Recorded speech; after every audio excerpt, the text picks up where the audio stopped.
Welcome everybody. Welcome to the Lighthouse. There's a lot of familiar faces here. So we have a lot of people we've not seen in a while. Hey!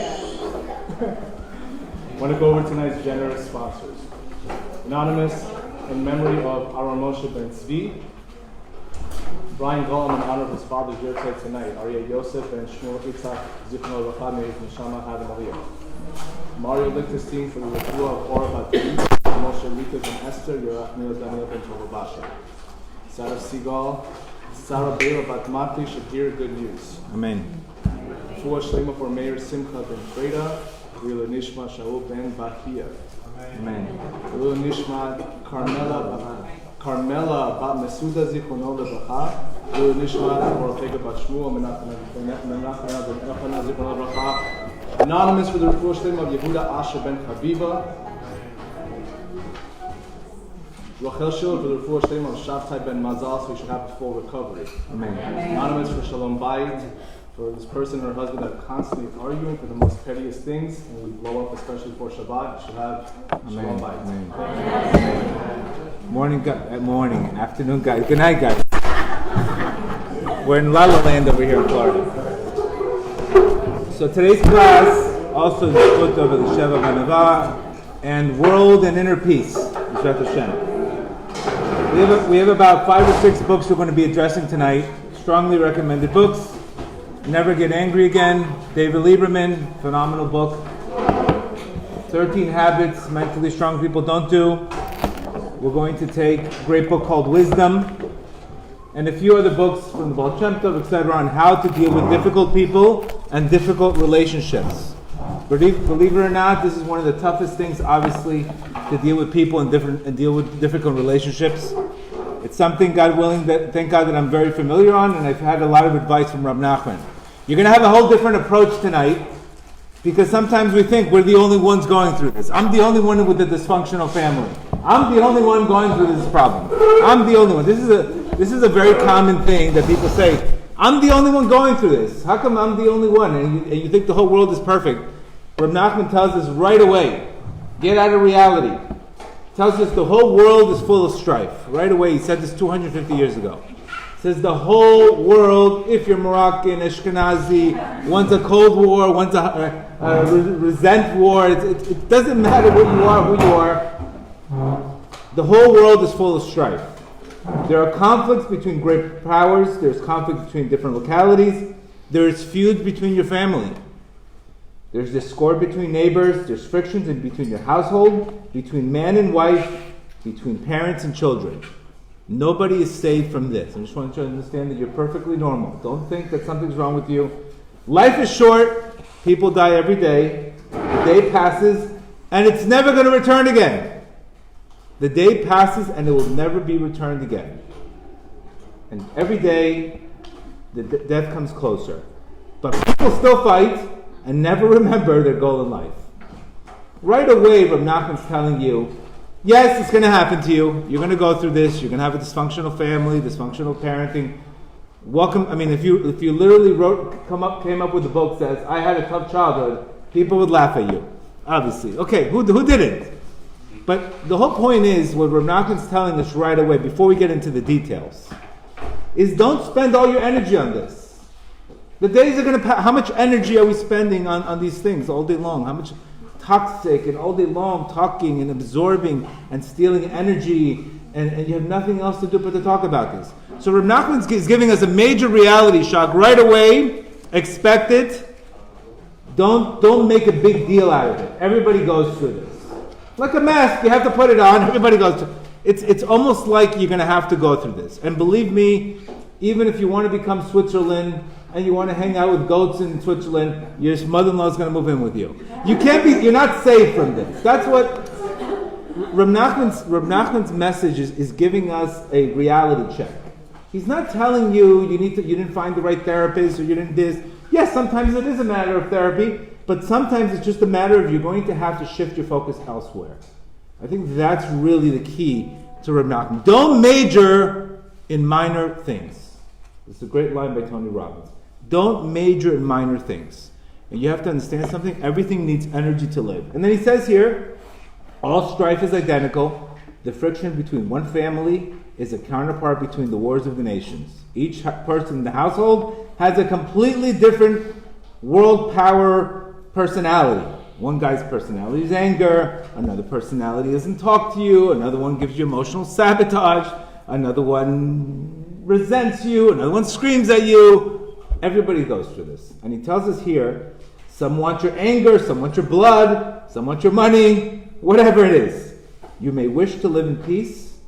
You have no desire for fighting. You're still going to be forced into it. That's what Nachman says here. No matter what, just get into your mindset that this is something I have to accept. Remember, the beginning of any Yeshua in life is acceptance. Okay, you're right. This is not something... And he's saying clear. And I say to myself, listen, I'm teaching this stuff. How come I'm trying to run for peace? And no matter what, there's always strife. What's going on? Why is there always strife? And we all want peace, but somehow we keep on getting dragged into it. Correct or not? The difference between one person and the other person is how long do you stay in these things. One person stays in it one person gets a membership in it. Another person stays in it, it's not the big deal. He recognizes it's an issue, but his whole life is not an issue. So what happens? Okay, so tell me, better to be single, so how do I deal with the in-laws? And better to be single, right? That's not going to save you either. He says if you're single, a man living in isolation is going to become insane. So if you're single, the war is not going to be with your family, it's going to be in your head. That's going to be the war. It'll be in your head. So there's no place to be safe but to running to your Creator. So I just wanted to give people a little reality check before we start the class, that don't think something's wrong with you. How come I'm always fighting? I should have had better parenting. No. Some people just show it, some people suppress it, some people hide it. But believe me, what's going on behind closed doors, everybody's going through it. And believe me, what you would think that people are not going through it, believe me, I hear it all. And Rav Nachman says, a man is a miniature world. Everybody has an Iran in their family. Everybody has a China in their family. Every nation in their family exists no matter what family you're in. So right away, what you have to focus on is not letting this become your whole life. Not letting this energy run your whole life, and not giving so much energy away, which we're going to talk about. Yes, it's going to exist. Cope with it. Even if you get married, a lot of people start, all of a sudden they get engaged. They find this shit. All of a sudden they're arguing in a relationship. They didn't expect it. What happened to me before? But now expect it. Don't expect to go into a relationship and not have arguments. And there's a difference between saying there's a problem in the relationship and the relationship is a problem. That's where the difference is. When identify that yes, everybody has issues in relationships, but don't say the relationship is a problem, because then you're making things worse than they are. Okay? So the advantage to this, like Rav Nachman says, is it's going to happen to you. This is why you have prayer.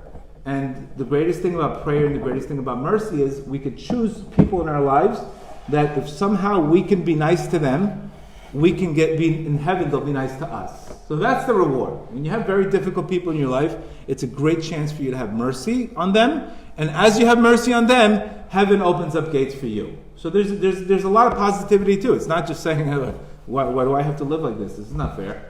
Right? But heaven will give you a tremendous mercy, which we're going to talk about right there. So right away, get your expectations. Remember, everything's expectations. A lot of people have expectations. I never thought marriage would be like this. I never thought my in-laws would be like this. Well, start having more appreciations and less expectations. Because what happens is when we go in with a lot of expectations in life, we're setting us up for nothing but resentment. You're setting up yourself for resentment, and you should have never set up for yourself. The world doesn't owe you anything. Whatever you get a nice mother-in-law, thank Hashem. Thank Hashem. But don't come with all these expectations and the baggage that we normally come with because of our ego. Then we just get left with, empty bags and stories and etc. So right away, whoever's single, whoever's about to get married, at least we prepped you a little bit on reality. Because you can only get hit with trauma if you're not expecting it. You understand? People don't expect these things to happen. And I think life sometimes doesn't teach us the lessons we need to learn. And I myself was divorced, I got remarried. And there is wars. The wars are out there. It's different kind of wars. Baruch Hashem, I'm very happy with my way. But there's no peace 100%. That's for sure. And it's not, and sometimes people say, well, it's greener on the other side. It's greener where you make it greener. That's where it's greener. Wherever you focus on the green, that's what the green will be for you. But it's not going to be greener just because you move to a different state or a different place. It's greener where you make it greener, which is a very big difference. I can make my relationship greener based on how I focus, or completely the opposite. It's not just greener.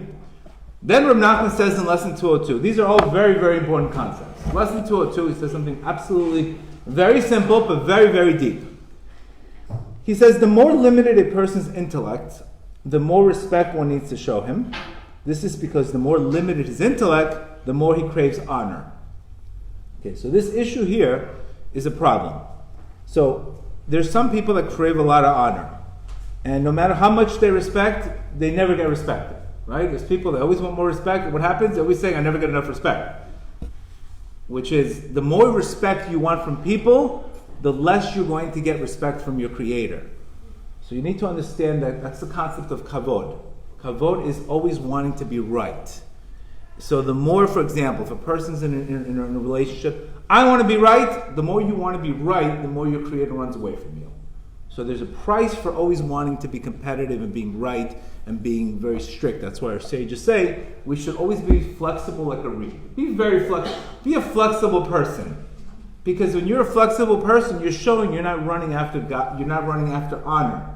Because the reason why I'm running after honor in the first place is because my mindset is limited. And we always say this very simple. You know, when a person has a small mind, he has a big mouth. But when he has a big mind, he has a small mouth. And this connection is very connected. You shouldn't be the one looking for honor all the time. The more you run away from honor, the more honor comes to you. The more you look for honor, the more honor runs away from you. It's exactly the opposite.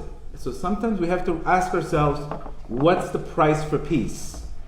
And our sages say that the whole world is redeemed for a person who shuts his mouth in front of an argument. So you could see that, wow, you know, the price for shutting your mouth in an argument, it's a pretty big thing. The whole world is going to be redeemed for a guy who shuts his mouth because that person doesn't want honor, he wants peace.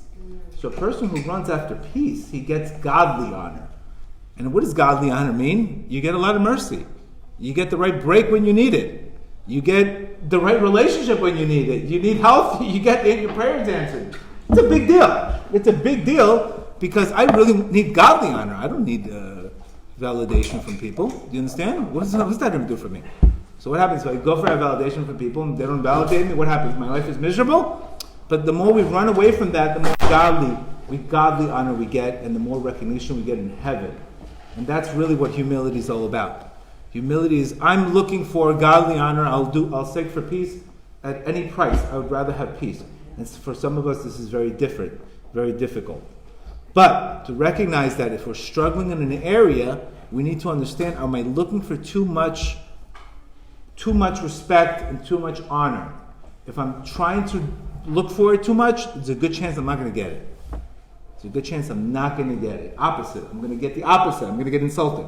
I'm going to get insulted. Very hard to hear. It's a very strong concept. And some of us have a yetzer hara with honor more than others. But you need to understand, of course, man has to give the honor, of course, but you have to recognize this can turn into a big problem. Because all of a sudden you're going to say, your mother doesn't respect me, your aunt doesn't respect me, your uncle doesn't respect me, then maybe there's a problem with the person. How come nobody respects in the whole world? And that's a problem. So we want to run away from that. The more we run away from that, the more grace we get in heaven, the more blessing we get in heaven, etc. So recognize there's a price. Like we always say before, you could be in love or you can be right. Not both. Not both. You have to choose. Love or kavod. And this is something that we have to recognize. Ask yourself, and the reason why we want kavod in the first place is because obviously we're lacking inside. You understand? Because the more I feel connected and the more I feel complete with Hashem and I have a good relationship, I'm going to run away from it. But the less I feel good about myself, I always need kavod from other people. You understand? So that you could see how that's really a reflection that what do you care if somebody respects you or not? At the end of the day, it's you can't choose how the people treat. You know, you can choose how you respond to it, but you shouldn't run after it and you should make it a big deal, etc. Okay? It's hard. This is not an easy thing, but just recognize the issue, and when you recognize the issue, you could solve a lot of problems like that. After, questions after. Yeah. Wait after. You got it? So recognize kavod, a lot of kavod, inner problem. Less kavod, inner happiness. Very important. Because if you recognize that you don't need so much honor, then you could become a giver. You understand? I can't become a giver if I'm always needing respect from others. You understand? The more I respect need from others, how can I give? I can't give because I'm all about me. I'm too focused on me. And this is something that we just have to catch ourselves when we fall into this trap of too much honor, or if we're in a situation where we're getting into fights with a lot of people, then there's a problem. That means we're running after too much honor. And our sages say something very, very important. Our sages say if a person has many friends below, he has friends above. Friends below, friends above. But if he doesn't have too many friends below, because he's always fighting, in heaven also, there's not that many friends for you up in heaven. And guess what? You need more friends in heaven than you need below. So you need to understand there's always a spiritual mirror happening in heaven. According to how you are here, there's a spiritual mirror in heaven. So you have to ask yourself what the price is. It doesn't mean you should be a doormat and let people, jump over you and have no boundaries. That's not what we're saying. We're saying you don't have to always fight with people. Just because somebody says something doesn't mean you have to take it personal all the time. Taking it personal is a form of kavod. You went against my honor. But how can I prevent how people walk around and what people say to you? You can't prevent anything. You can't do that. You can't walk around living like that, because then your self-esteem is based on people's relationships. And that's where we really can fall into a very dark place, where we lose our self-esteem, and there comes addictions, and there comes sabotage behavior, etc., which we're going to talk about that. That's what you have to be very, very careful for. That many times people are in a relationship, the relationship goes bad, and you know what happens? Their self-esteem is affected. Right? Their self-esteem is affected. And what happens if their self-esteem is affected? Then they're going to walk around with baggage in the next relationship, and they're going to think something's wrong with me because that person left me. That's where you have to be very, very careful with, because all of a sudden you could have had a toxic person who doesn't know how to treat somebody. But why does that make you less of a person? So people will be afraid to go into a new relationship. That's what we have to be very, very careful about. So remember, very, very important that Hashem doesn't want a person always fighting. It's not a good sign if you're always saying nobody respects you. There's a bigger problem. That means you're looking for too much respect. And obviously it's a paradox. The more you look for it, the less likely you're going to get it. Understand that concept. Great concept here from another great book, Rav Levi Yitzchak and Berditchev. Another phenomenal concept. And he's saying there's a special key in heaven that can trigger extra shefa. Extra shefa means extra blessing in heaven. What can I do to really get that edge in heaven where I can all of a sudden get that, live a life of where I get lucky breaks in life? And he says something very beautiful. He's saying, the Kosker Rebbe says, what purpose does a person have on earth? And he's saying the purpose that he had is to lift heaven. What does it mean to lift heaven? Back to this concept that we spoke about before, that the world is created with an arousal from below. An arousal from below triggers an arousal from above. That means you smile below, they're smiling at you in heaven. You frown below, they're frowning at you in heaven. Pretty much we have a shadow. As David Melech says, God is your shadow. It's pretty much a shadow is a shadow. You smile, the shadow smiles. You don't smile, so it's very important to always catch yourself how you're holding. See, the problem today is not, we know what to do.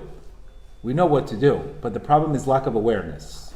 The lack of awareness to recognize, why am I in this state? Why am I this? How come I spent, the past 4 hours, focusing on something I didn't want?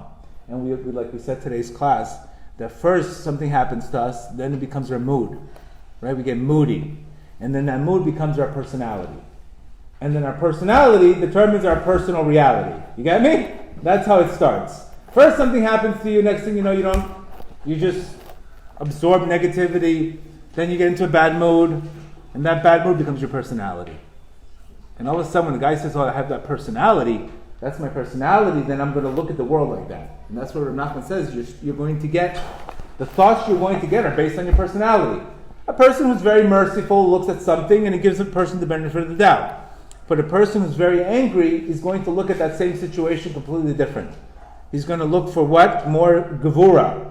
Another person is going to say mercy. And you see such a difference. Remember, how did I get to the personality part?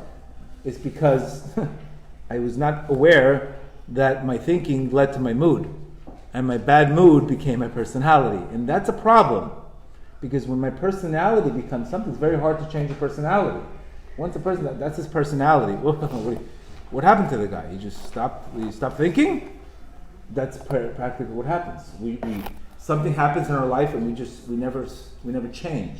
And that's a problem, because like I said, if that's your personality, you're not going to, it's so much harder to break something. This is why our sages say, first your problems start as a spider web. Right? Easy, a spider web, it could be penetrated, it could be fixed. But then that spider web becomes a rope. Next thing you know, your personality is pulling you here. You understand? First it's a spider web. It's easy to change. That's what's very important. You have to be careful what you repeat. Because whatever you repeat, eventually, you don't want to get in a rope today where somebody's pulling you, where negativity pulls you. That's where you have to recognize you have a bad habit, something's bad. Right away, our sages say, change it. Because once it becomes a personality, it becomes a rope, it's very hard to change that situation. Because remember, whatever you repeat becomes permanent. And whatever permanent, unless you do something drastically. Once something is permanent, unless you do something completely drastically the other way, it's so much harder to change. So our job is to really have awareness. So back to what he's saying here. This awakening from below triggers a mirror response from heaven, which is called an awakening from above. As we said before, David Melech says, God is your shadow. The Baal Shem Tov always taught this, that the way a person acts below, God creates a reciprocal effect above. This is the greatest thing about being a co-creator. There's no such thing as my day's gone. Yes, I can have difficult days, but I can always do something to change my mazal. I'm not bound by my mazal. I'm not bound by a bad day. For example, let's say you're having a really rough couple hours. 3, 4 o'clock, your day's like, it looks like it's going completely the wrong direction. It's going to always happen to us. 3 o'clock, I could decide, you know what? I see where this day is going. I need to change the vibe of the day. I need to change the energy. I can sit and I can call somebody and I can say, you know what? I'm going to give you $300 for charity. All of a sudden, I took that energy of that day and I flipped it to mercy. Because what did I do? I went and I gave $300. I created an arousal. You created something. You made a move. So upstairs, they changed the day from Gevura to mercy for you. So this is something in your hands all day long.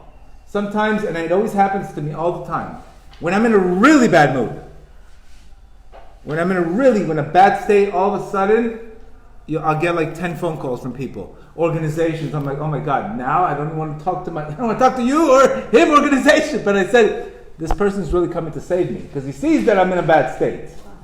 So really, those people that I don't want to answer the phone, I'm completely moody, that's my savior. The phone call I got to pick up because that phone call is saving me. You understand? It's funny how you get people to help you when you're in the worst state. When you're more likely to say, listen, not now. When you're saying not now is when you need to do it. Because the reason why you're in that not now state is because you're focusing on something that your mind went to the wrong direction. You're angry, you're upset. Now is when you need the mercy. So God always sends you very organizations and this when the last, believe me, when you don't want to pick up the phone. And that's exactly when you need to put it. Why? Why is God doing that to you? You could say, I'm in a great mood. Everything's wonderful. Somebody asked you for tzedakah. Of course you're going to give it to them. It's not a hard thing to give it. When you're in a good mood, when you're doing well, you make a business deal. Here you go, give charity. It's when you're in the worst mood, when you're in that Moroccan mindset, last thing you want to do is give that charity. Or the last thing you want to be bothered. You don't want to be bothered. But remember, at that moment, you're in constricted consciousness. You're not in expanded consciousness because you wouldn't be in a bad mood. That's when you have to go and break your anger and turn it into mercy, which Reb Nachman says in lesson 18. What is God? What's the one prayer that God prays every single day? Let my anger become mercy. Let me break my anger and turn it into mercy. So what we need to do is to exactly mirror creation and say we have to break our anger and turn it into mercy. And it's funny because when you're angry, how do? You're venting out, correct? You're angry. You're going to vent out. You breathe in. It's the opposite. When you vent out, basically this is called haron av. It's an anger. When you breathe in, you're holding back and you're merciful. You're about to be upset at that person. Instead of venting out, you breathe in. What are you doing? You're transforming the anger into mercy. So this is something that you have to figure out a way when you're not in a good state to do something to get you out of that state. And usually your Creator will send you people somehow at the worst time, in the worst moment. I believe it happens to me all the time. And I don't get one, I get 7 at the same time. Where I'm like, come on, you gotta give me a break. Okay, I'll do it. But it's a favor. It's a favor from heaven saving you. He's saving you because he sees where you could go in that mindset. He sees where you can go. He wants you to break that pattern and give you mercy. How?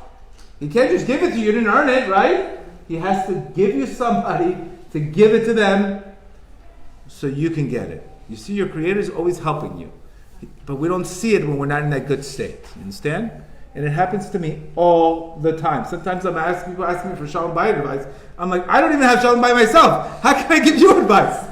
But exactly, I need to give him advice so I can get the solution for my own Shalom Bayit.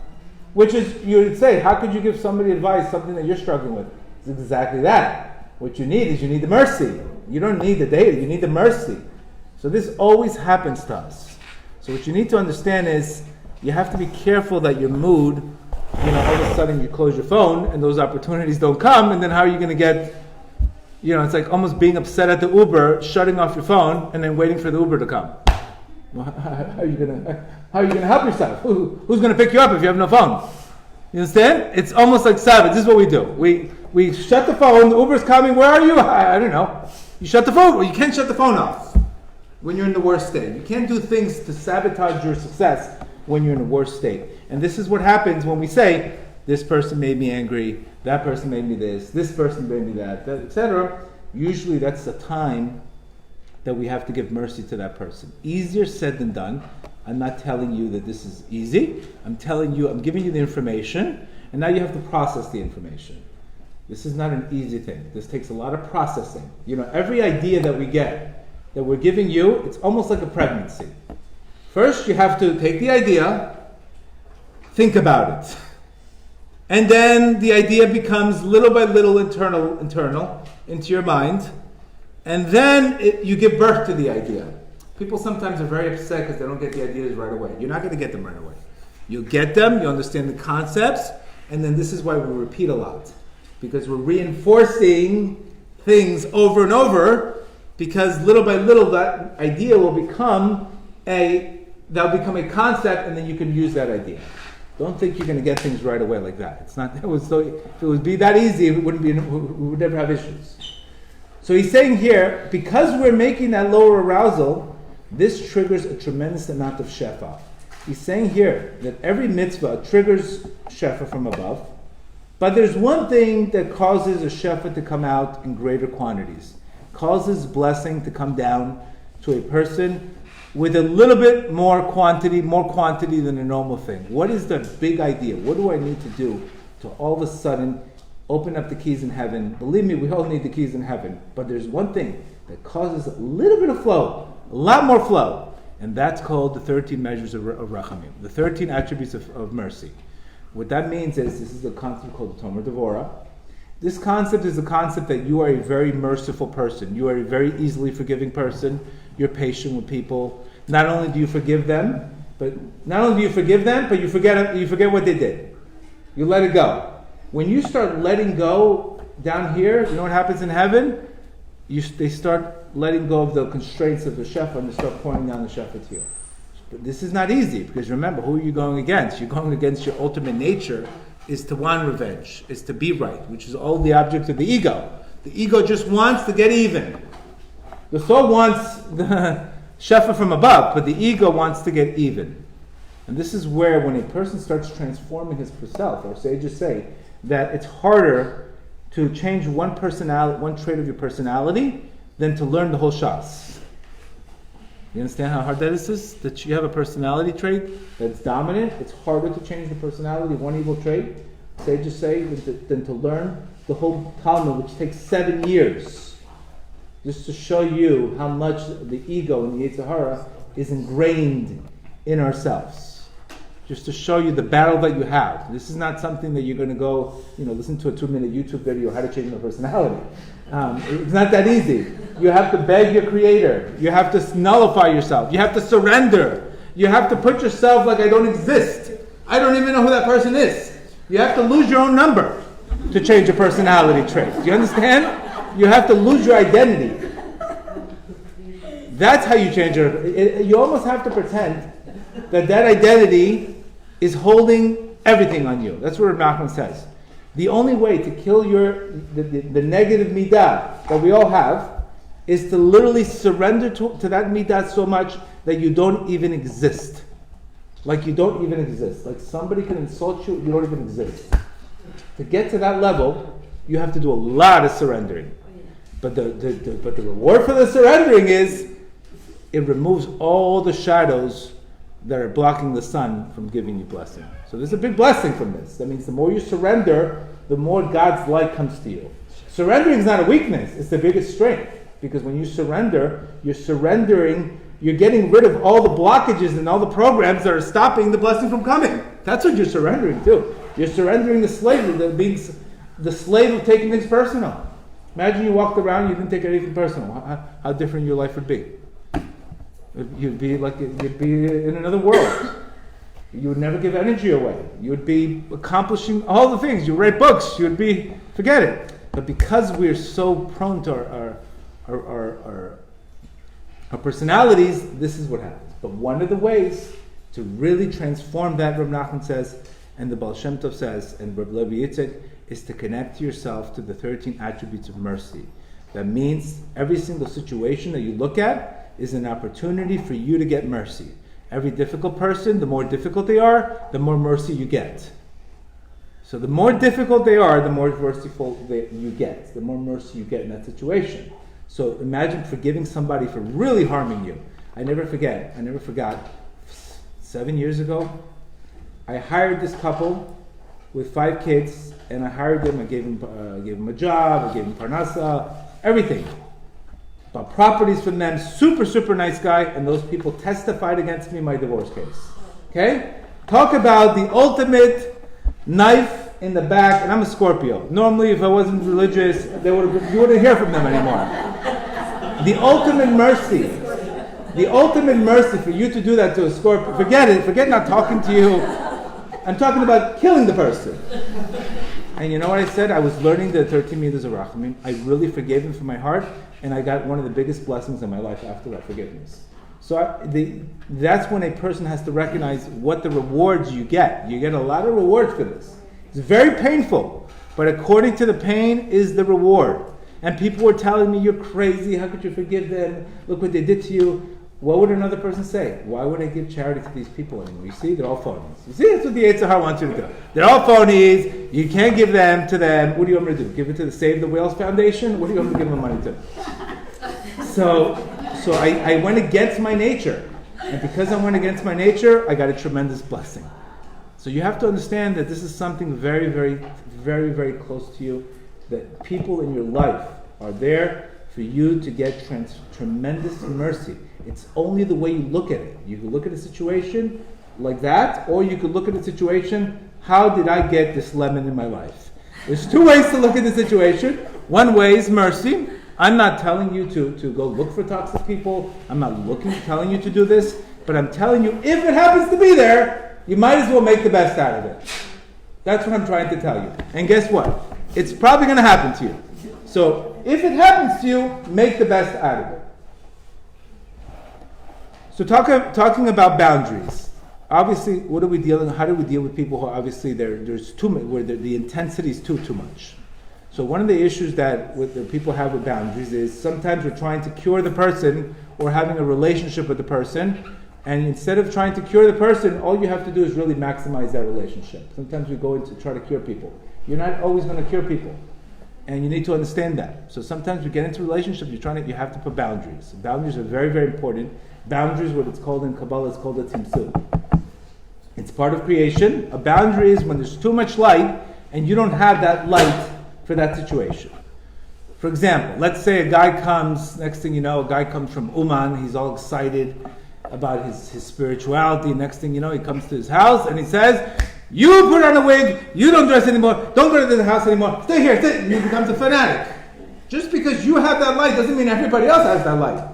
So you could see when you have too much light and the people don't have a vessel for that light, not only do you not help them, but you break them. Many people become very, very spiritual, very religious, and then they force it on people too much. That person doesn't have a vessel right away.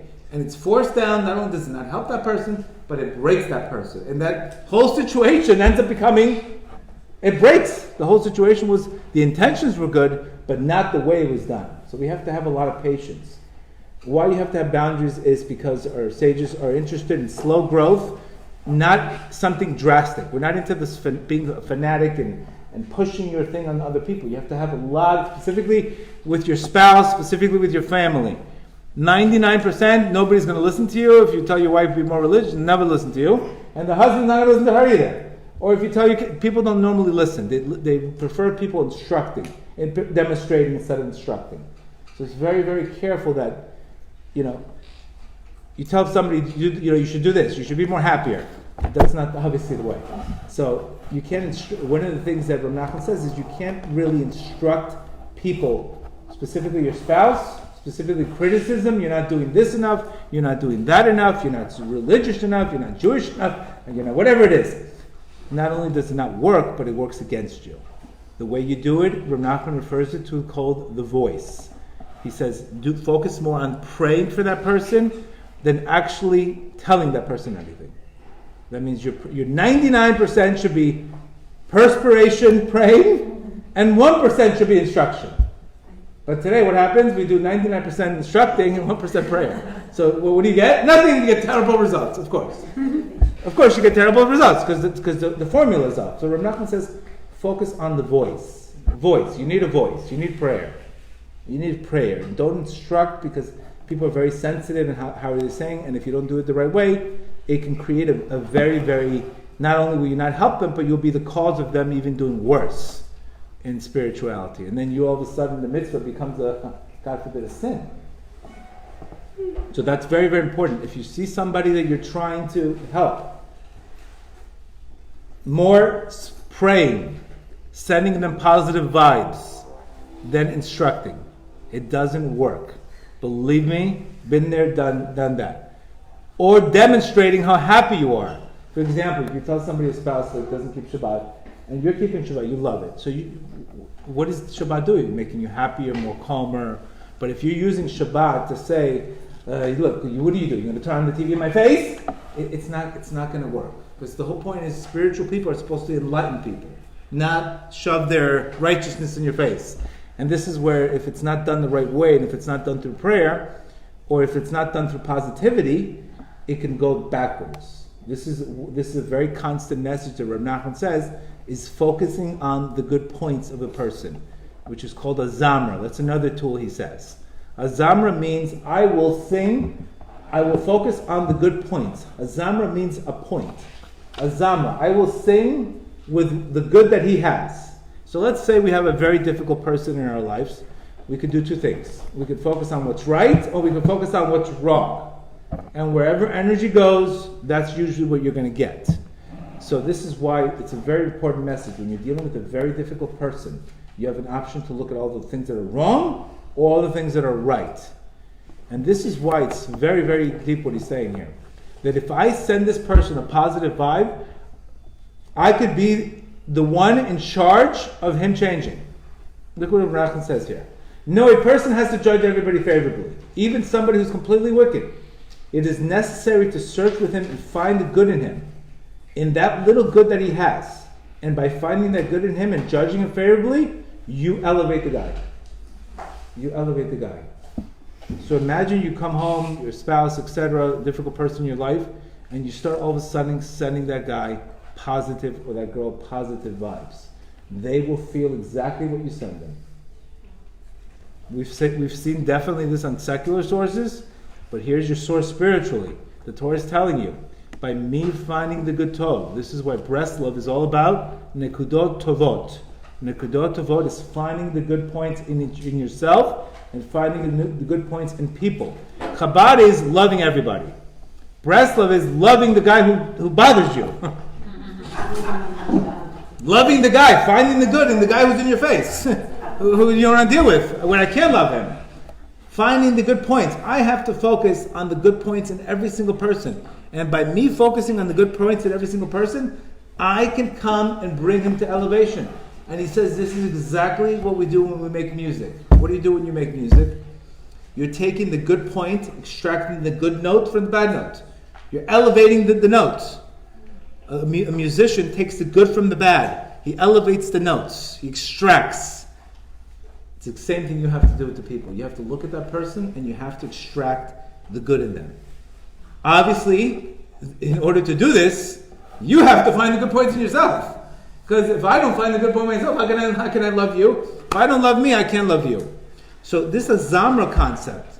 When you have a difficult person in your life, you have to find the good points in him. And when you do that, heaven does the same thing to you. The whole point of this whole exercise here is that you see that holding a grudge, hating people, it does nothing but raise your blood temperature, kills your mood, and it puts you in despair. So we know that doesn't work, guaranteed. Guaranteed not working. But when you start giving and you start changing the way you look at people, somehow you feel better. Where's that feeling coming from? It's coming because you're in a soul state. You're in a soul state. Again, nobody's saying this is easy. We're just teaching you how to win. We're teaching you how to win, and we have to teach you also how much the ego is running our lives and how much the resentment and all this is running our lives. Even this great book called 13 Things Mentally Strong People Do. She says one of the things mentally strong people don't do is they don't give away energy. Correct? They don't give away energy. Very, very important concept. Think about why we give away energy. Right? We give away energy because we take things personal. We let other people take away our energy.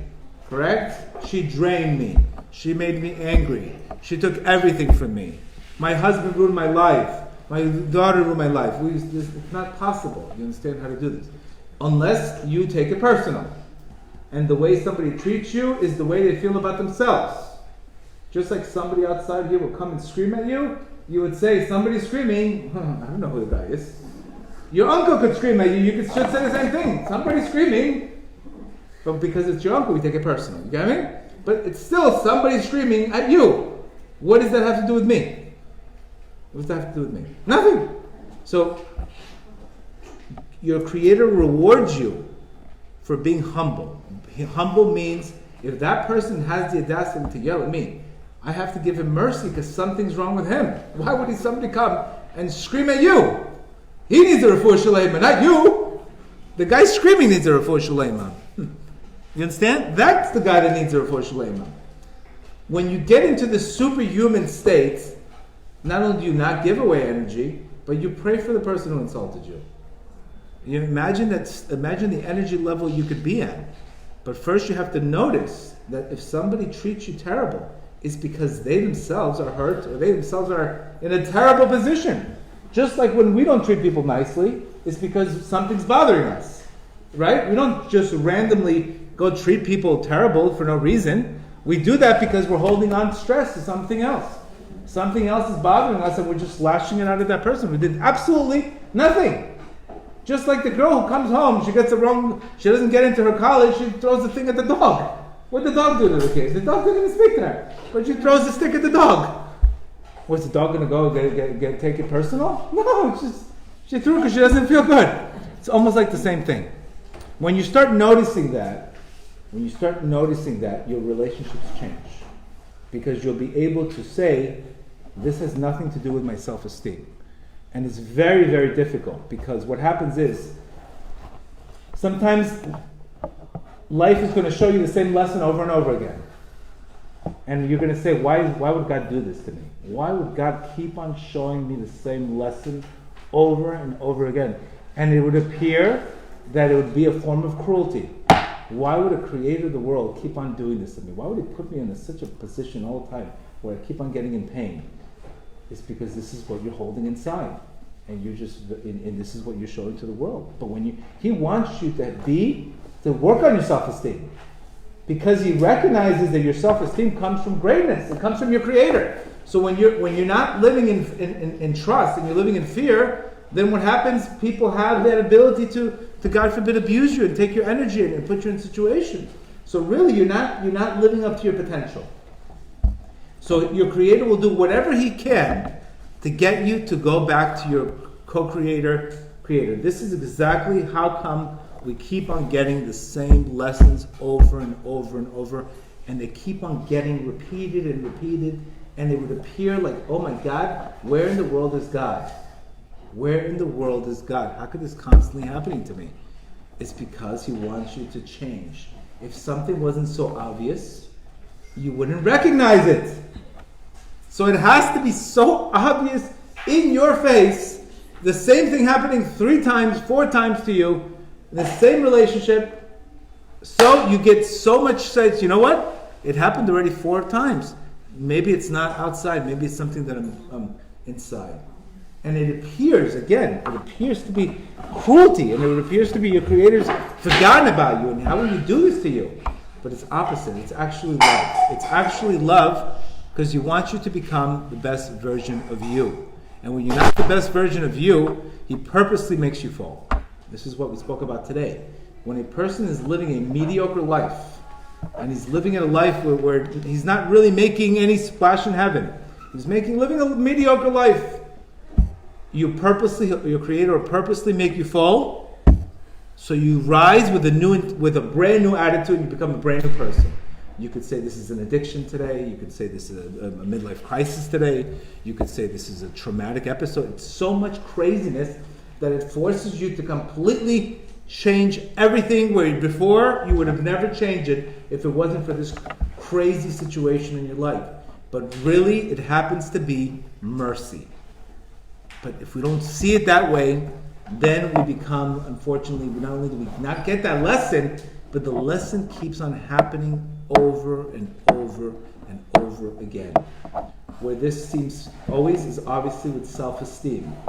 That's where you should never lose your self-esteem. If you had a broken relationship, if something happened, or failure, the worst thing you could do ever is have a failure, a broken relationship, and say, I am not good enough, that's why he left me. I'm not good enough, that's why she left me. I could have done this better. I could have prevented this. It happened. In heaven, it happens. Whatever happened, happens.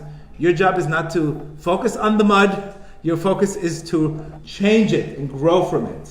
And if we have this mindset, this will save you a lot of time in therapy. It will save you a lot of time in therapy.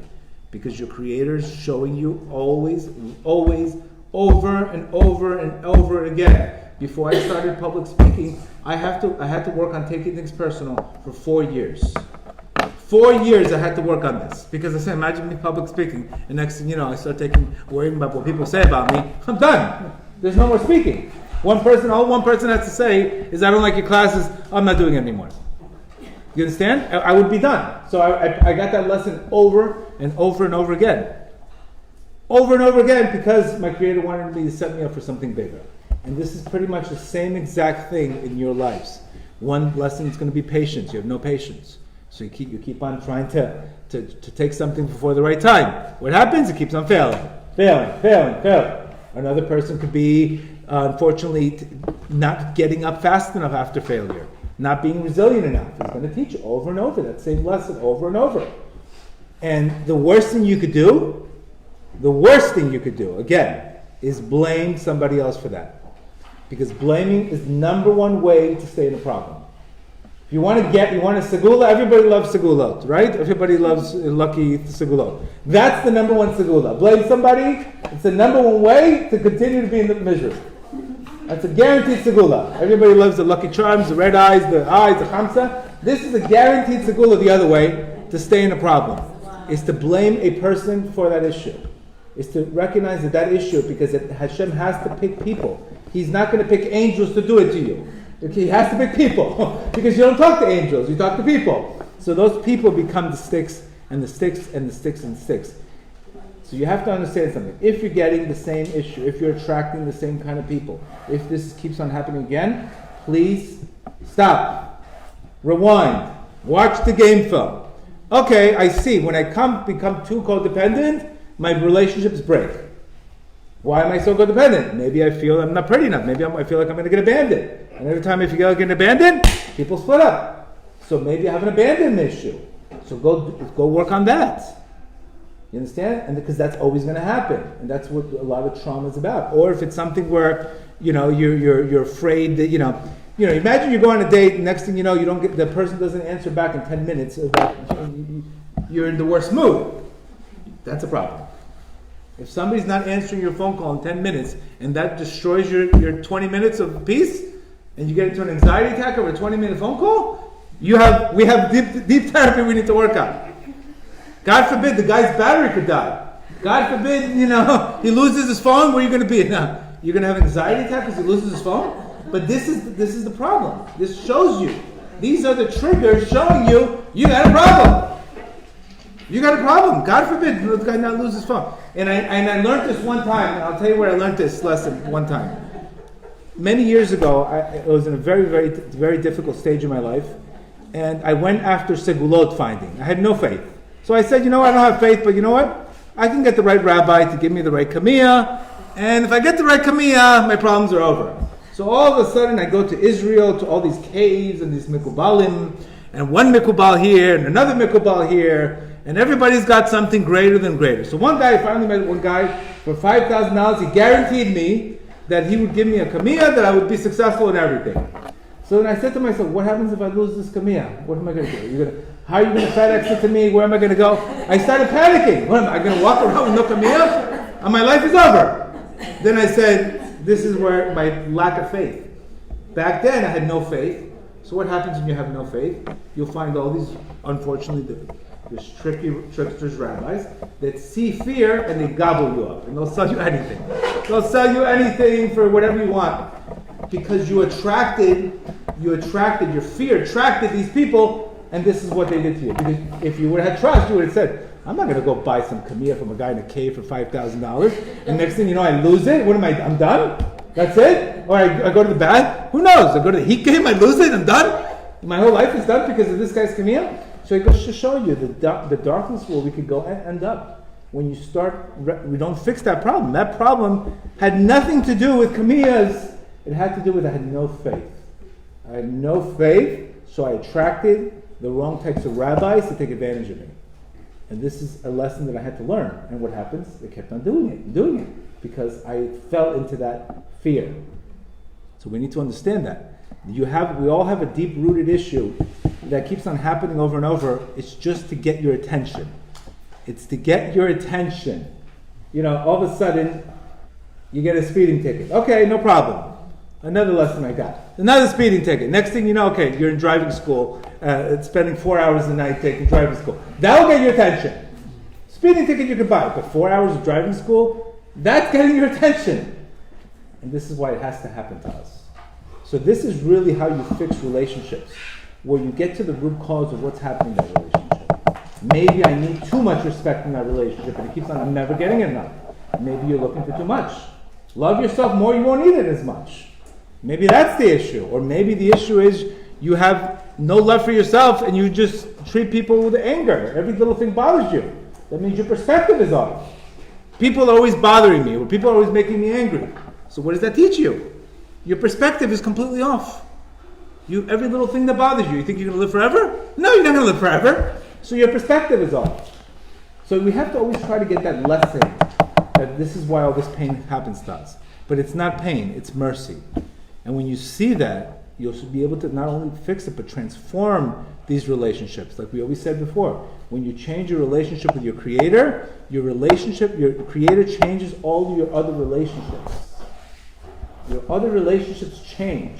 When there's a spiritual change above, below there's a spiritual change. But the worst thing in the world is fixing something below and not fixing it above where it's broken above. It's broken above, it has to be fixed above. But fixing something below and not dealing with the spiritual cause of it will just lead to repetition and repetition and repetition of the same thing. All right? I think we can take some questions if you guys want. Yes. One question per customer. Okay. I already see it. I want to make sure I can word it correctly. Yes. So a person is trying to grow, learn from their mistakes, and become more spiritual, and just grow. And then they have the other person let's say me, and I want to have mercy for that person, Correct. right? Because I see that maybe they're being mean or angry and all that, and even though it's hurting me, if I have mercy for them, then maybe it'll get better. Yeah. But it's so hard because you can be weak, and if you have, it's scary because if you give them mercy, So what's the question? you can get sucked in. Okay, no. Do you know what I'm saying? You can't give mercy if you still feel like you're getting abused.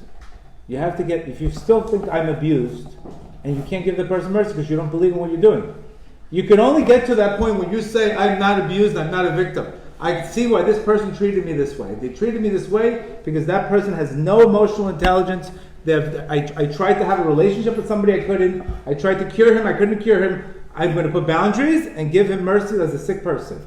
Just like you could say, I can't go dance with somebody who has no legs. What are you going to say? You have to recognize he has no legs. You can't dance with him. But you could fall again. No, then that means there's stuff that needs to be surrendered. Yes. So, My advice is coming from David Lieberman, Rabbi Nachman. This is what they would answer you according to their teachings. Yeah. Go ahead. so let's say you keep running into the issue, like you Right. said, you were working on something for 4 years. Correct. If a person has time to only do Hibbodah daily, Right.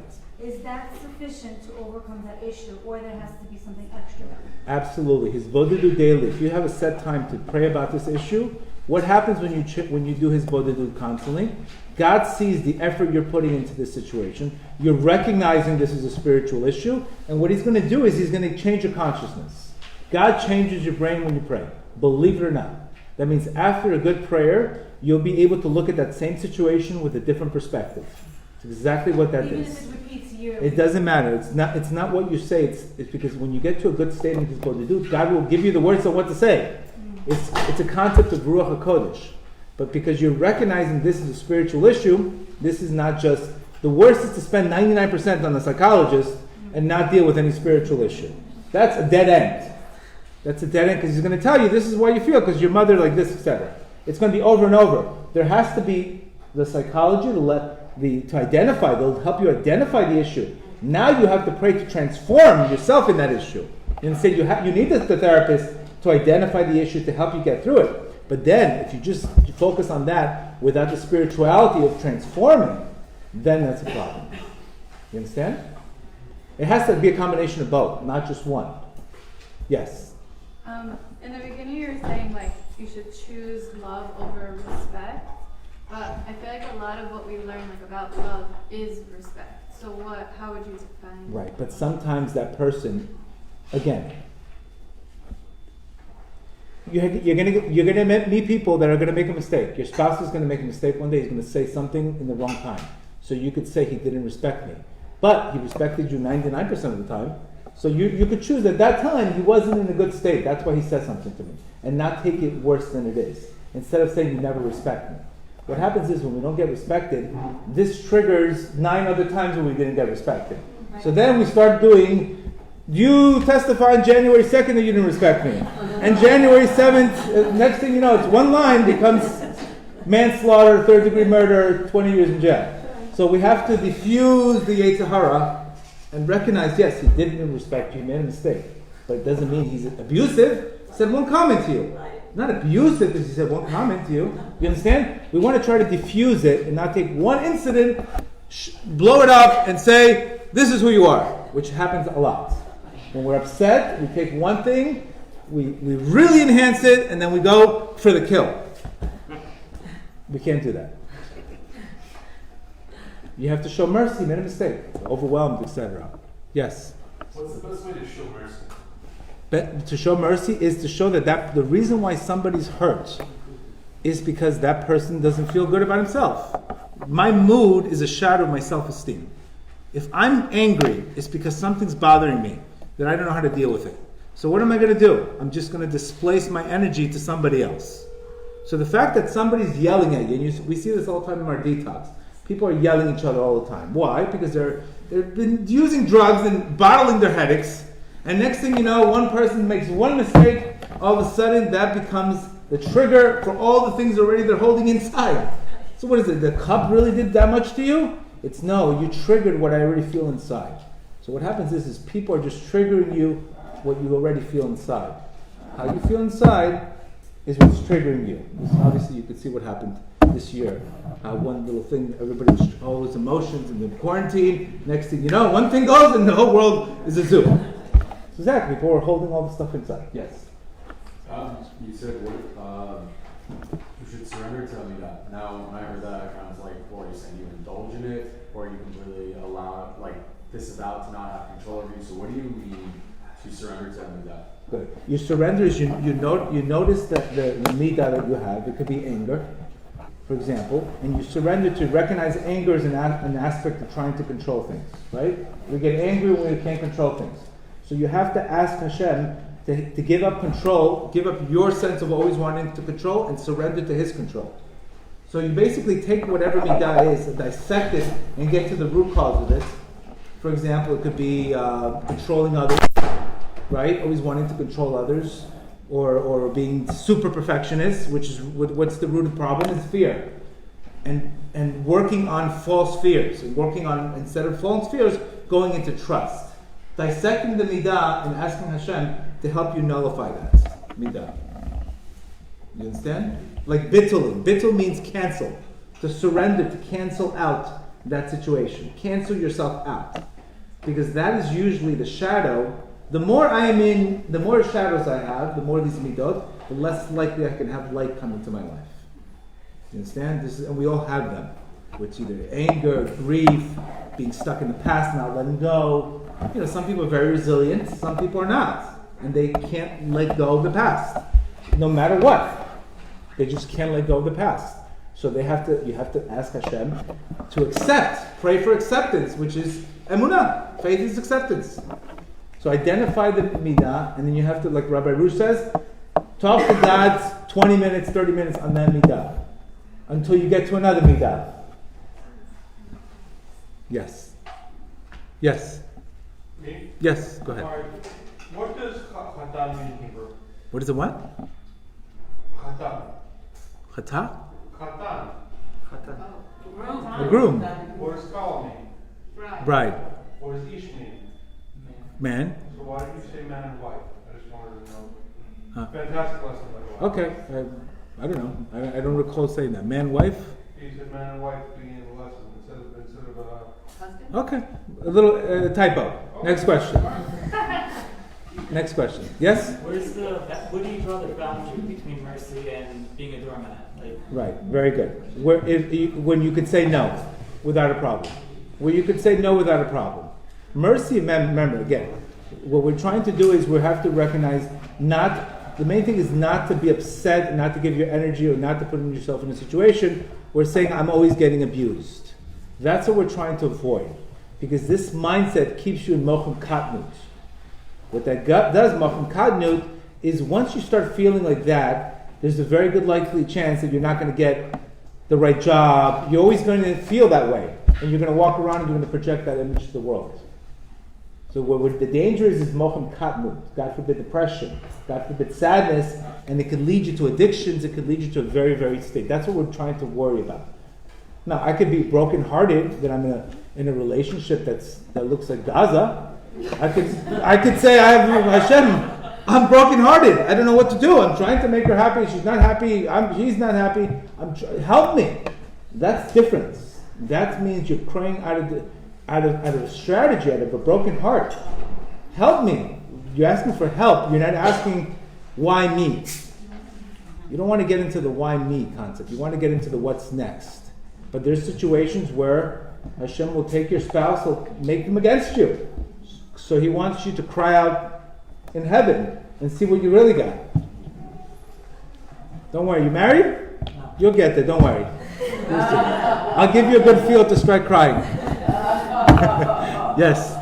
You said that when someone upsets at you or criticizes you, you shouldn't take it personally and you should not answer back, like you get mercy and you keep silent.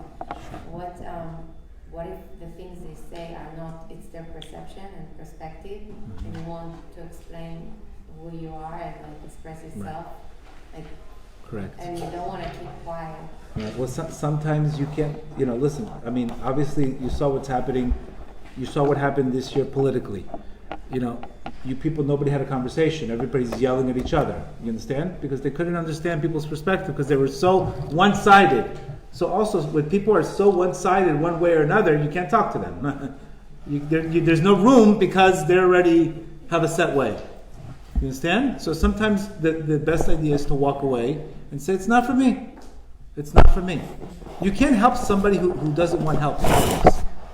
That's where you have to start praying and choose another place. But clearly, politically, people were going crazy at each other. They couldn't discuss a simple conversation with each other. So sometimes you can't get to that state. Okay, good? Good. Any other questions? Well, go ahead. You shut the video. Yes?